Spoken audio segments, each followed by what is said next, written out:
بسم اللہ الرحمن الرحیم. میرے پاکستانیوں،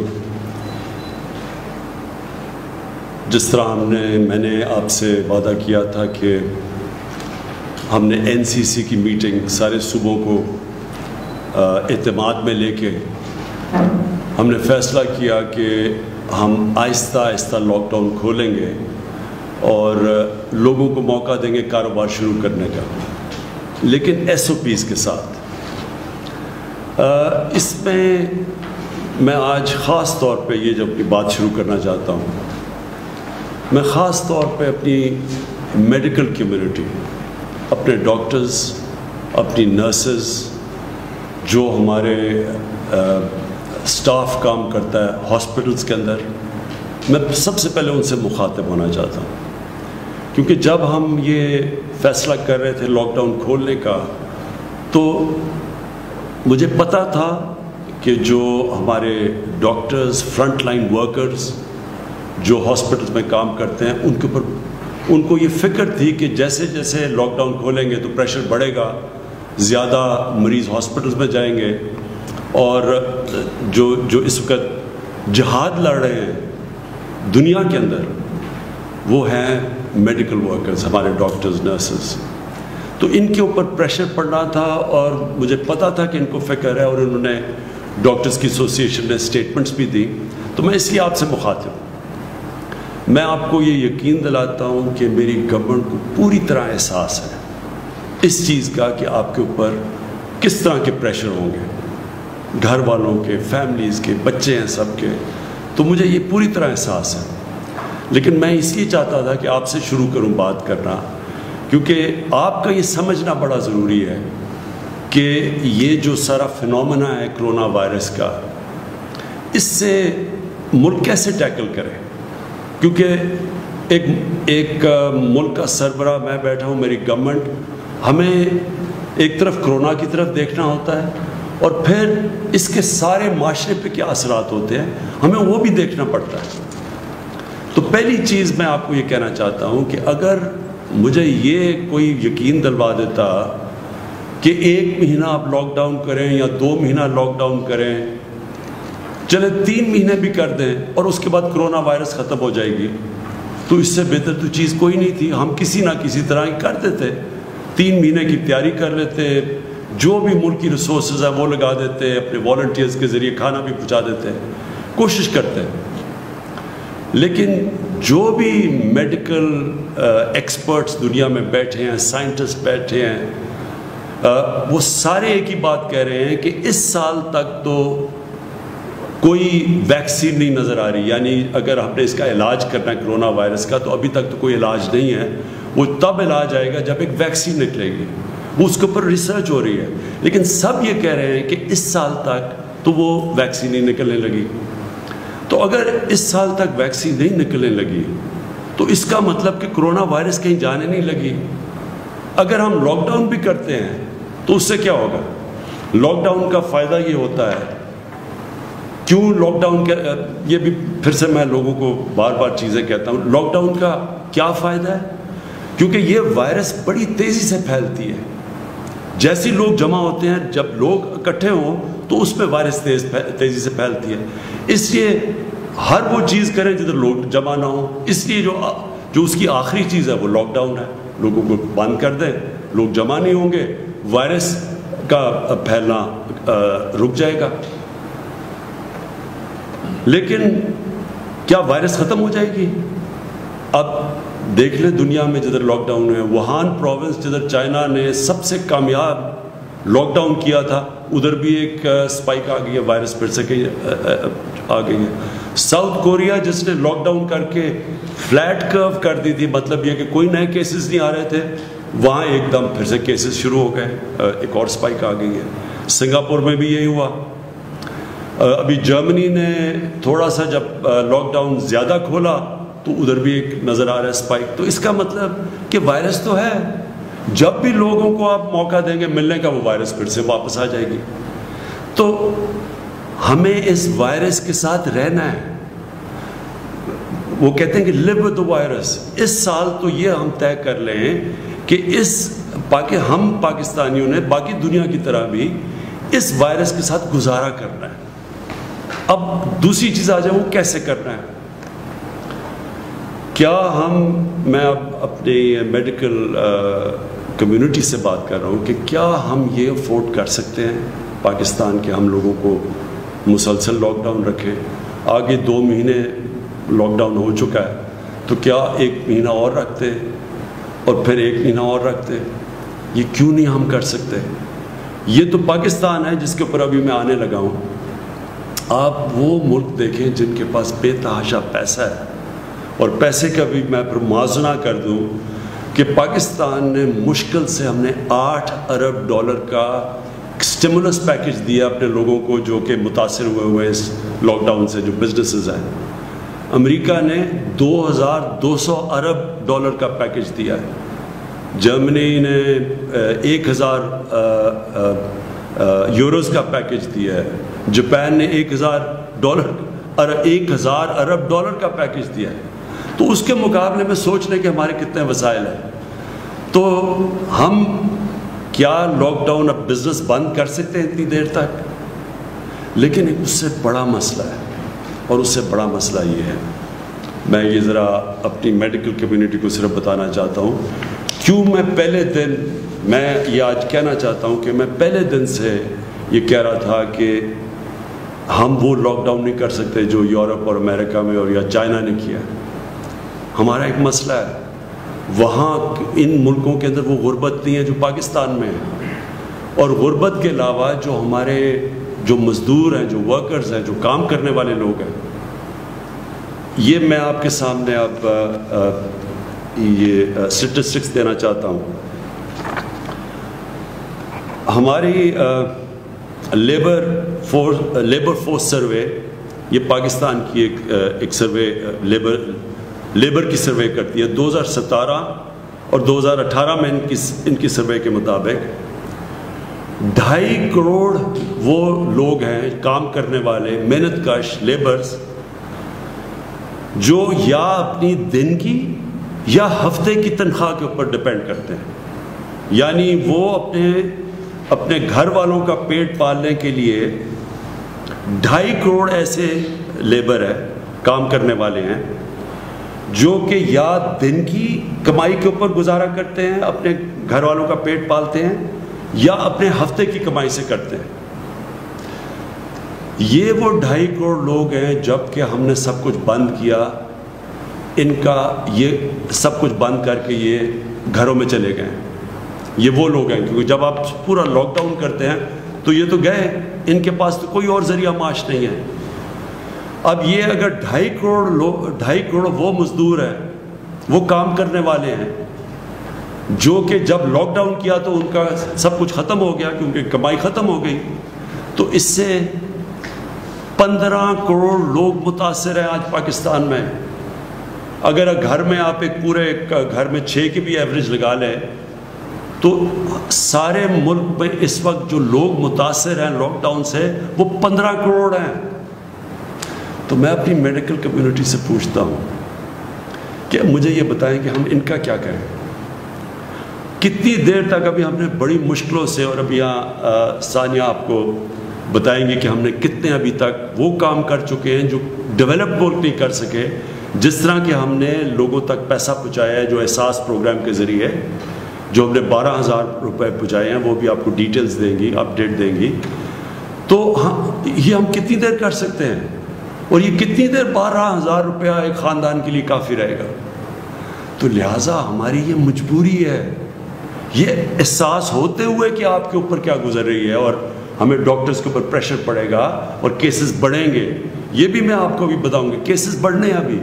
یہ ہماری جو ہر روز ہم اپنی کیلکولیشنز کرتے ہیں، ہماری جو NCOC جو ہمارا جو ایک ایسا اللہ کا مجھے بڑا فخر ہے اپنے، ہم نے ایک ادارہ سیٹ اپ کیا جو سارے ملک سے، سارے صوبوں سے کوآرڈینیٹ کرتا ہے، جو ہر روز میڈیکل رپورٹس لیتا ہے، ڈاکٹرز ہمارے بیٹھے ہوئے جو اسیسمنٹ کرتے ہیں، انالیسس کرتے ہیں کہ ملک میں کرونا کی کدھر جا رہی ہے، کدھر بڑھ رہی ہے، کس طرح بڑھ رہی ہے، باہر سے کتنی ہے، ہوم گراؤنڈ پاکستان میں وائرس کتنی پھیلتی جا رہی ہے، وہ پوری اسیس کرتی ہے، پھر ملک کا جائزہ لیتے ہیں، پھر باقی سارے ملک کے چیف سیکرٹری سے چیف منسٹر سے پوری کوآرڈینیشن کر کے ہم چل رہے ہیں، اور یہ بڑا کامیاب ادارہ ہے۔ میں اس کا بھی بتاؤں گا کہ ہماری اسیسمنٹس، ڈیلی اسیسمنٹس کیا ہیں، ہفتے کی کیا ہے، مہینے کی کیا ہے، لیکن ہمیں پتہ ہے کہ بڑھیں گی، ہمیں پتہ ہے کہ کرونا کے کیسز بڑھیں گے ابھی، لیکن ہمیں یہ بھی پتہ ہے کہ اگر ہم نے آج ان لوگوں کو روزگار نہ دینا شروع کیا تو ہمیں کرونا سے زیادہ یہ لوگ بھوک سے مرنے کا ہمیں زیادہ مسئلہ بنا ہوا ہے۔ مجھے ایز پرائم منسٹر 10 دفعہ سوچتا ہوں ہر روز کہ کس طرح گزارا کر رہے ہوں گے وہ لوگ، وہ سفید پوش لوگ کیسے گزارا کر رہے ہوں گے۔ تو اس لیے میں اپنی میڈیکل کمیونٹی سے ہی کہنا چاہتا ہوں کہ باقی لوگ تو اپنی شاید اکانومی کو بچا رہے ہوں، ہم تو اپنے لوگوں کو بھوک کے مرنے سے بچا رہے ہیں، ہماری مجبوری ہے کہ اب کھولیں۔ تو میں صرف آپ کو اب یہ اپڈیٹ دے دوں، اور تفصیل ابھی بعد میں آپ کو دیں گے۔ ہمارے ساتھ ڈاکٹر ظفر بھی بیٹھے ہیں، ڈاکٹر فیصل، جو ڈاکٹر ظفر آپ کو بتائیں گے کہ جو ڈاکٹرز کے لیے ہم کیا کر رہے ہیں، میڈیکل کمیونٹی کے لیے ہم کیا کر رہے ہیں، کیونکہ ہمیں پورا احساس ہے اور اس کے لیے پورا پروگرام بنایا ہے، وہ بتائیں گے۔ اور ڈاکٹر فیصل آپ کو بتائیں گے کہ جب ہم کانسنٹریٹ کر رہے ہیں اس کے اوپر، کرونا کے اوپر، تو باقی بھی پاکستان کے اندر بیماریاں ہیں، اور ان بیماریوں کا کیا ہو رہا ہے، کیونکہ ساری تو جب کانسنٹریشن ادھر لگی ہے کرونا کی طرف، تو اور بھی پاکستان کے اندر بیماریاں ہیں جن کا جو نگلیکٹ ہو رہی ہیں۔ بچوں کی امیونائزیشن کیمپینز ہیں، جو بچوں کو ٹیکے لگاتے ہیں، وہ 50% کم ہو گئی ہیں۔ ہمارے پاس پولیو، ایک پاکستان 2 ملکوں میں دنیا میں جدھر ابھی پولیو کی وائرس بھی ہے، اس کی ہم نے کیمپین کرنی، 2 کیمپین۔ ایک طرف ہم کرونا کا تو دیکھ رہے ہیں، لیکن باقی ملک بھی سنبھال رہے ہیں۔ میں صرف آپ کو یہ بتا دوں کہ یہ مجھے خوشی بھی ہے کہ ہماری گورنمنٹ نے پہلے دن سے جس طرح کرونا کے اوپر ہم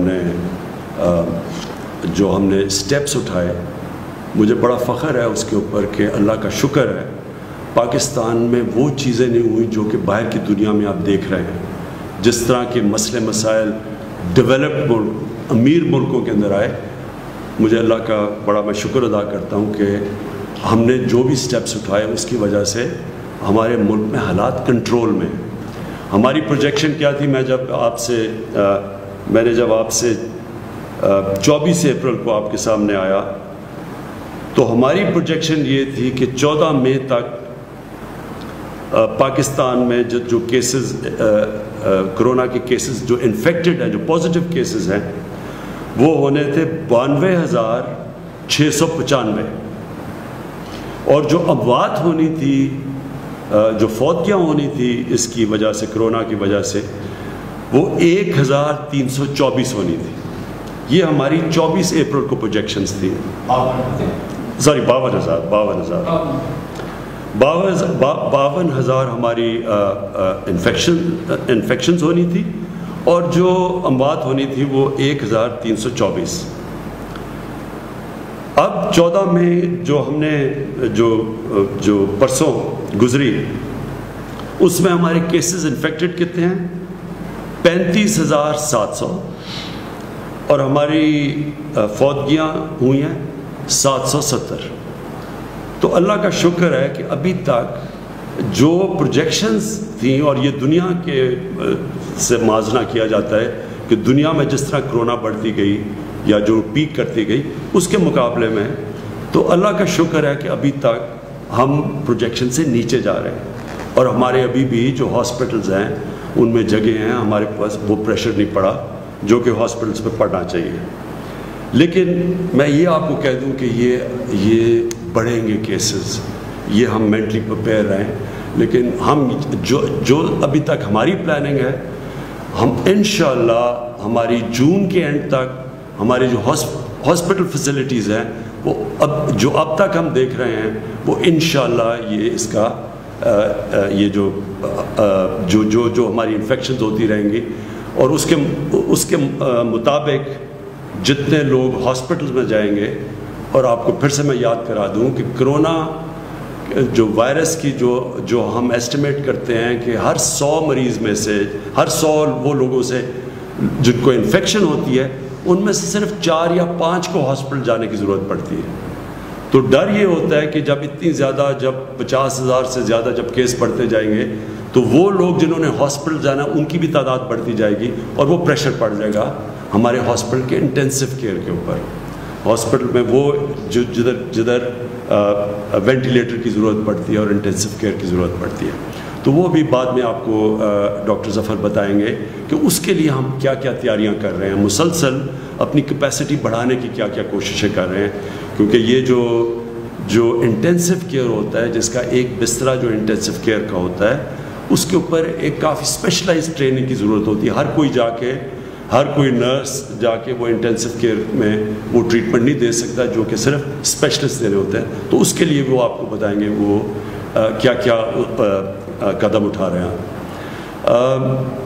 اب آگئی بات کہ ہم نے اب ملک میں کیا کیا چیزیں کھولی. میں حماد اظہر بیٹھے ہوئے ہیں، وہ ابھی آپ کو بتائیں گے کہ ہم کیسے کاروبار کے مختلف چیزیں اب کھولتے جا رہے ہیں ایس او پیز کے ساتھ. اور وہ جو ایس او پیز ہے، یہ میں پھر سے آپ کو کہہ دوں، ایس او پیز کا مطلب یہ ہے کہ جو بھی کاروبار کھولے گا ان کے جو مالک ہوتا ہے اس کے اوپر ہم ذمہ داری دے دیں گے کہ آپ نے یہ قدم اٹھانے ہیں، یہ شرائط ہے جس کے اوپر چل کے آپ نے اپنی فیکٹری کھولنی ہے یا آپ نے اپنی دکان کھولنی ہے، تو آپ کو یہ قدم اٹھانے پڑیں گے. میں آپ سب سے پھر سے اپیل کرتا ہوں، یہ بہت ضروری ہے آپ کو ان ایس او پیز کے اوپر چلنا.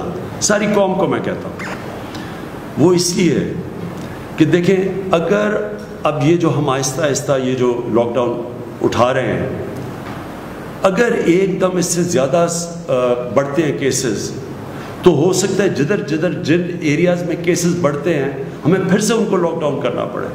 اگر ہم نے مثلا دیکھا کہ کہیں فیکٹری کے اندر کیسز بڑھ گئے ایک دم، تو فیکٹری کو بند کرنا پڑے گا. تو آپ سب کو، جو مالک ہیں فیکٹری کے، آپ کو نقصان ہوگا، آپ کے لیبر کو نقصان ہوگا. اسی طرح اگر ہم اب دکانیں کھول رہے ہیں تو میں سارے دکانداروں کو کہوں گا کہ اس کے اوپر جو ایس او پیز ہیں ان کے اوپر پلیز عمل کریں. آپ اپنے اوپر ڈسپلن کریں، ذمہ داری لیں، کیونکہ آپ جو ذمہ داری لیں گے وہ موقع دیں گے ہم سب کو کہ اس ملک کو آہستہ آہستہ کھولنے کا، تاکہ کاروبار شروع ہو، تاکہ لوگوں کو روزگار ملے.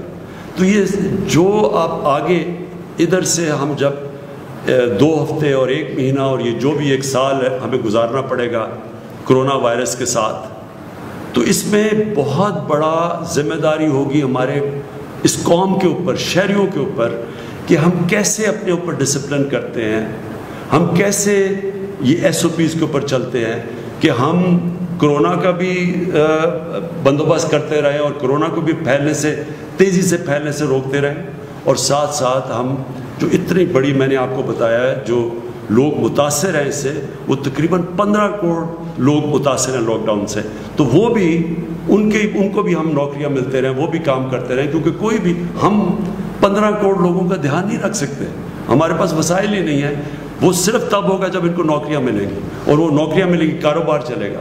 تو کاروبار جب ہم کھول رہے ہیں تو میں پھر سے بار بار آپ سے اپیل کرتا رہوں گا کہ آپ نے بڑی احتیاط کرنی ہے. ادھر میں جو ہمارے جو 10 لاکھ سے زیادہ ٹائیگر فورس بنی ہے، میں آپ سب ٹائیگر فورس کو، آپ کی سب سے بڑی ذمہ داری ہے، آپ کی اور بھی ذمہ داریاں ہیں، لیکن ایک سب بڑی ذمہ داری یہ ہے کہ پبلک کے اندر یہ ایک پوری کیمپین کریں، آگاہ کریں پبلک کو. آپ جا کے لوگوں کو ذمہ داری کا احساس دلوائیں کہ جب تک پبلک خود احتیاط نہیں کرے گی، کوئی گورنمنٹ کچھ نہیں کر سکتی.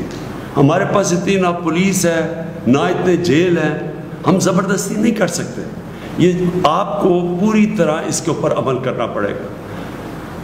جو میں 2 اور چیزیں کہنا چاہتا ہوں. ٹرانسپورٹ، ابھی تک ہمارے کئی صوبوں کے اندر یہ خدشہ ہے کہ اگر ٹرانسپورٹ کھولیں گے، ڈسٹرکٹ میں انٹر ڈسٹرکٹ کی ٹرانسپورٹ کھولیں گے تو وائرس زیادہ تیزی سے پھیل جائے گی. میں پھر سے، کیونکہ ہم سارا کنسنسس سے فیصلے کرتے ہیں، ہماری NCOC ہر روز ملتی ہے، اور پھر NCCs میں جدھر سارے وزیر اعلیٰ اور چیف سیکرٹریز ہوتے ہیں، ہم سب بیٹھ کے سارے فیصلے کنسنسس سے ہوتے ہیں. وہ جماعتیں ہیں جو اپوزیشن میں بھی ہیں، جو ہمارے ساتھ نہیں ہیں، ہم سب کو اپنے یعنی کوئی فیصلہ یہ نہیں کرتے کہ جدھر ہم یہ سمجھیں کہ کوئی ایک صوبہ نہیں مان رہا، تو کنسنسس سے فیصلے ہوتے ہیں. اس لیے ابھی تک پوری طرح ٹرانسپورٹ کے اوپر فیصلہ نہیں ہو سکا، کیونکہ ایک دو صوبوں کے یہ خدشات ہیں کہ اگر آپ کھولیں گے ٹرانسپورٹ تو یہ وائرس پھیل جائے گی. میرا اس کے اوپر یہ ہے کہ دیکھیں، ہم جو بھی قدم اٹھائیں پہلے یہ سوچیں کہ ہمارا جو سب سے غریب طبقہ ہے اس کی ہم مدد کیسے کر سکتے ہیں، کیونکہ اس کرونا وائرس میں جو آج سب سے مشکل میں ہے وہ ہمارا غریب طبقہ ہے. تو جو ٹرانسپورٹ ہے، جو پبلک ٹرانسپورٹ ہے، وہ تو ایک غریب آدمی کی ٹرانسپورٹ ہے. ہم تو ہماری طرح کے لوگ تو گاڑیوں میں پھر رہے ہیں ابھی بھی، ہم تو کہیں بھی جا سکتے ہیں اپنی گاڑیوں میں، لیکن ایک غریب آدمی، ایک مزدور، وہ تو جس کے پاس گاڑی نہیں ہے اس کے لیے تو پبلک ٹرانسپورٹ چاہیے. تو جب ہم پبلک ٹرانسپورٹ بند کرتے ہیں تو ہم یہ یاد رکھیں کہ ہم ایک غریب کی زندگی مشکل میں ڈال رہے ہیں. کئی دفعہ اس کو ٹرانسپورٹ چاہیے ہوتی ہے کام کرنے کے لیے، دیہاتوں کے لیے اس کو کہیں جانا ہوتا ہے، کہیں مزدوری کرنی ہوتی ہے، کہیں وہ فیکٹریوں پہ جا رہا ہوتا ہے، اب کنسٹرکشن سائٹ پہ جا رہا ہوتا ہے. تو جب ہم ٹرانسپورٹ بند کرتے ہیں سمجھ جائیے کہ ہم سب سے زیادہ نقصان اپنے غریب آدمی کو پہنچا رہے ہیں. اس لیے میں پھر سے سب سے ریکویسٹ کرتا ہوں کہ پبلک ٹرانسپورٹ کھول دیں. اگر امریکہ جیسی جگہ جدھر 2,000 لوگ دن میں مر رہے ہیں انہوں نے اپنی پبلک ٹرانسپورٹ نہیں بند کی، اگر یورپ جدھر یورپ کے اندر ایک دن کے اندر 800 لوگ، ابھی بھی 500 لوگ مر رہے ہیں، انہوں نے اپنی پبلک ٹرانسپورٹ بند نہیں کی، ایئر ٹریول بند نہیں کی، ہم نے کیوں یہ بند کر کے رکھ دی ہے؟ اور ہمیں پتہ ہونا چاہیے اس کا اثر پڑے گا، اس کی اکانومی پہ بھی اثر پڑ رہا ہے، لیکن سب سے زیادہ اس کی غریب آدمی پہ اثر پڑ رہا ہے. تو میں پھر سے آپ کو ریکویسٹ کروں گا کہ آپ یہ کھول دیں. میں آخر میں جو پہلے پھر میں چاہوں گا کہ میری ٹیم آپ سے بات کر لے. جو آخر میں بات کرنا چاہتا ہوں کہ مزدوروں کے لیے جو مجھے سب سے زیادہ احساس ہے کہ ہمارے لوگ جو بے روزگار ہوئے ہیں، میرا جو پرائم منسٹر کا جو ریلیف فنڈ ہے، جس طرح میں نے پچھلی باری آپ کو بتایا، اس کا صرف اور صرف مقصد یہ ہے کہ جو لوگ ہماری ویب سائٹ کے اوپر بتا دیں گے کہ جی میں بے روزگار ہوا ہوں اس دور کے اوپر، اور صرف ایک بتا دیں گے کدھر کام کرتا تھا بے روزگار ہوا ہوں، تو ان کو بھی میں اپنے فنڈ سے پیر سے منڈے سے کیش ٹرانسفر کر رہا ہوں، جس طرح کے احساس پروگرام کے ذریعے کیے جا رہے ہیں. تو میری پیر سے جو ہماری اب تک آ چکے ہیں، ہمیں ان لوگوں کے ثبوت آ چکے ہیں، ہم نے ویریفائی کیے ہیں، ہمارے پاس ڈیٹا ہے نادرا کا، ہم چیک کرتے ہیں. وہ چیک کر کے جو کوالیفائی کر چکے ہیں ان کو منڈے سے پیسہ ملنا شروع ہو جائے گا جو پرائم منسٹر ریلیف فنڈ سے. اور میرا جو سارا فنڈ ہے وہ صرف اور صرف ان بے روزگاروں کے لیے پیسہ دیتا رہے گا جب تک انشاءاللہ 1 مہینے تک. ہماری امید یہ ہے کہ جس طرح ہم چلتے جائیں گے، اور انشاءاللہ اگر ہمارے کیسز زیادہ تیزی سے نہ بڑھے تو انشاءاللہ ہم اپنے کاروبار کھولتے جائیں گے اور لوگوں کو روزگار ملتا جائے گا. خاص طور پہ کنسٹرکشن میں ہم نے کنسٹرکشن کی انڈسٹری کو خاص طور پہ کوشش کی ہے ہر قسم کا انسینٹو دے تاکہ کنسٹرکشن شروع ہو، اور اس کا مقصد یہ ہے کہ زیادہ سے زیادہ لوگوں کو، مزدوروں کو روزگار ملے. ہم سب جانتے ہیں، دنیا اس وقت جانتی ہے کہ جو اس وقت فرنٹ لائن کا مطلب یہ ہے کہ جو بالکل فرنٹ لائن پہ کھڑے ہو کے جنگ لڑ رہے ہیں وہ ہمارے ڈاکٹرز، نرسز اور جو میڈیکل سٹاف ہے. جتنی بھی ہم آپ کو یہ ایشورٹی دلوا سکیں کہ اس پہ گورنمنٹ قوم ساری آپ کے ساتھ کھڑی ہے، یعنی آپ کو اندازہ نہیں ہے کہ لوگ کتنا اپریشیٹ کر رہے ہیں. یہ اصل میں یہ جہاد ہے جو آپ کر رہے ہیں. تو میں صرف جو ہماری تیاریاں یعنی جب سے یہ کرونا شروع ہوئی، پاکستان کا جو ہیلتھ سسٹم تھا ہم سب جانتے ہیں بدقسمتی سے کہ وہ کافی پیچھے رہ گیا، کہ جب جس ملک کے حکمران اپنا چیک اپ بھی باہر دنیا میں کروانے جاتے ہیں اس ملک کا ہیلتھ سسٹم ڈیولپ نہیں ہو سکتا. اس لیے جو ہم نے تب سے کام کیا اپنے ہیلتھ سسٹم کے اوپر، جو کیپیسٹی بڑھائی، جو ہم نے ٹیسٹنگ کیپیسٹی یہ پہلے تھی نہیں، پھر جو ICU اس کی کیپیسٹی بڑھائی، اور اب جو ہم کرنے جا رہے ہیں اپنے ڈاکٹرز کے لیے، یہ میری گورنمنٹ کے اوپر سب سے بڑا بوجھ پڑا ہوا ہے. ایک تو کہ اس ملک کا جو غریب لیبر طبقہ، دہاڑی دار، جو ان کے اوپر گزر رہی ہے، اور ابھی جو ڈاکٹر ظفر نے بات کی کہ یہ جتنی بیماریاں اس وقت پاکستان میں جو جانیں لیتی ہیں، مثلا یہ گندے پانی پینے کی بیماری سے بچوں کو، یا بیچاری جو خواتین جو پریگننسی پہ مرتی ہیں، اور یا یہ جو ٹی بی کی بات کی، اور یہ پولیو، یہ سارا غریب طبقے کے اوپر بوجھ پڑتا ہے. اور جتنی ہم غربت بڑھتی جائے گی، اور یہ لاک ڈاؤن کا مسئلہ یہ ہے کہ اس سے پاکستان میں غربت بڑھتی جا رہی ہے، اور ساری دنیا میں جن غریب ملکوں کے اندر اس سے غربت بڑھتی جا رہی ہے. تو جب غربت بڑھے گی تو ان بیماریوں سے اور زیادہ ہمیں فکر ہے کہ ہمارے غریب طبقے میں اموات ہوں گی. لیکن اس کا جو دوسری چیز ہمیں مشکل میں پڑے ہوئے ہیں وہ ہے ایجوکیشن. ہمارے بچے اسکولوں میں نہیں جا رہے، یونیورسٹی اسٹوڈنٹس ان کا ٹائم ضائع ہو رہا ہے، اور جو ایک ملک تو بڑھتا ہی تعلیم کی وجہ سے آگے. تو اس میں صرف آپ کو بتانا چاہتا ہوں کہ مسلسل اس کے اوپر بھی بات چیت ہو رہی ہے باقی صوبوں سے کہ ہم نے اب یہ کیا کرنا ہے، کیسے کھولنا ہے. امپورٹنٹ ہے کہ ہم، جس طرح میں نے کہا کہ یہ سال تک تو اب کرونا کے ساتھ ہم نے رہنا ہے، یہ کرونا کہیں جانے نہیں لگی ایک سال تک. تو اس میں ہم نے اب سوچنا ہے، طریقے اختیار کرنے ہیں کہ ہم نے اب اس کے ساتھ کیسے رہنا ہے.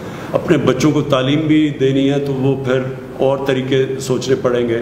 اور باہر بھی دنیا میں ہم دیکھ رہے ہیں کہ دنیا کے اندر دنیا کیا کر رہی ہے، اور دنیا سے ایکسپیرئنس بھی آ رہا ہے کہ مثلا سویڈن بالکل ایک مختلف راستہ پکڑا ہوا ہے انہوں نے، تو ان کو بھی اسٹڈی کر رہے ہیں. تو انشاءاللہ جس طرح میں نے کہا اگر ہم نے ایک سال اس کے ساتھ گزارا کرنا ہے تو پھر ہم نے اپنے بچوں کا بھی دیکھنا ہے، اپنے یونیورسٹی اسٹوڈنٹس کا بھی دیکھنا ہے.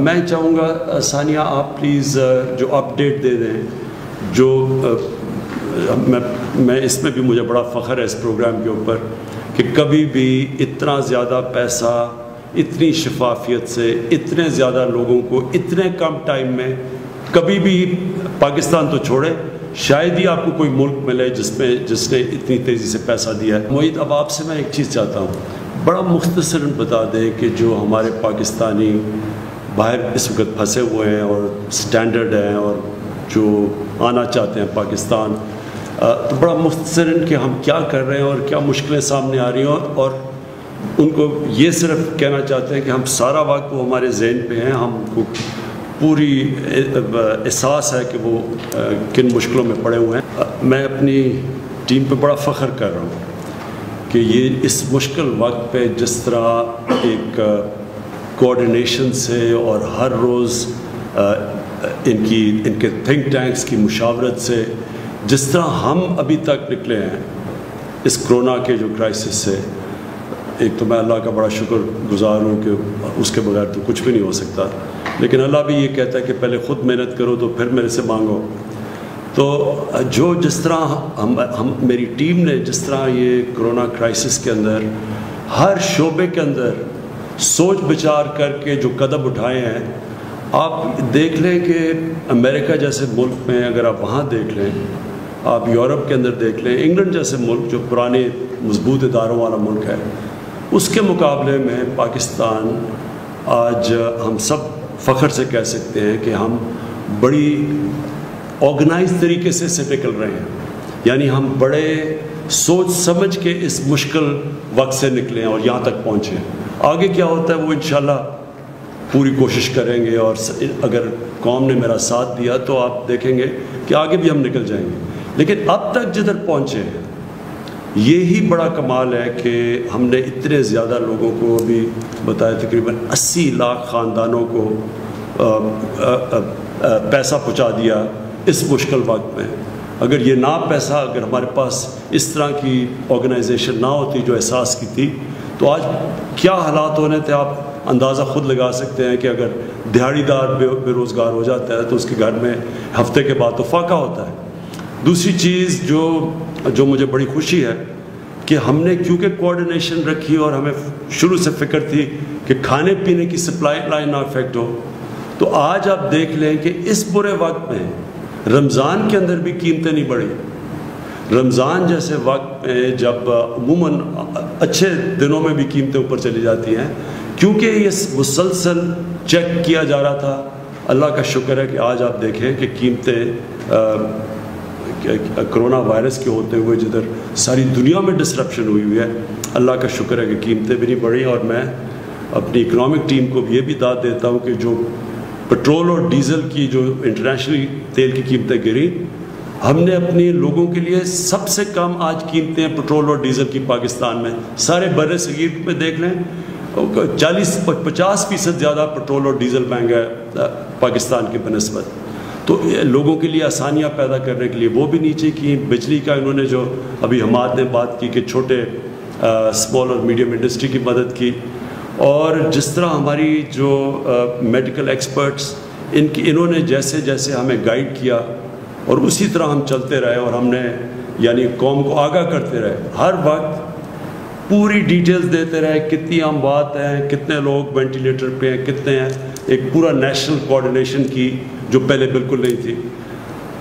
اور انشاءاللہ جس طرح ہم جا رہے ہیں، میرا یہ ایمان ہے کہ ہم بڑی ایک مضبوط قوم بن کے نکلیں گے. لیکن آپ سب کے لیے پھر سے میں یہ کہتا ہوں، اب سے لے کے یہ سال کے اینڈ تک اپنے ذہن بنا لیں کہ ہم نے کرونا کے ساتھ رہنا ہے. کتنی کامیابی سے یہ قوم نکلتی ہے اس کرائسس سے، آپ کے اوپر ڈپینڈ کرتا ہے. آپ جتنے ذمہ دار ہوں گے اس مشکل وقت میں، آپ جتنی احتیاط کریں گے.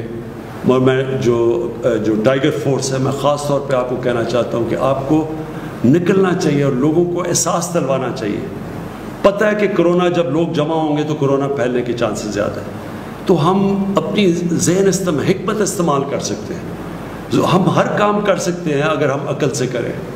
اور کیونکہ ہمیں اس وائرس کے ساتھ رہنا ہے، کیونکہ ہمیں پتہ ہے کہ جب تک ایک ویکسین نہیں نکلتی اس وائرس نے یہیں رہنا ہے، اس لیے ہم جتنی احتیاط کریں گے ہم اپنے معاشرے کے لیے آسانیاں پیدا کریں گے.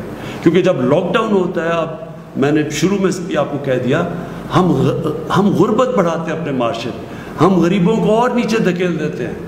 تو اس لیے ہمارے اوپر ذمہ داری ہے کہ ہم ایک غریبوں کو بھی پروٹیکٹ کریں. دوسری چیز، جتنی ہم احتیاط کریں گے، ہمیں پتہ ہے، یہ بھی پتہ ہے کہ یہ بوڑھوں کو، بزرگوں کو یہ زیادہ افیکٹ کرتی ہے.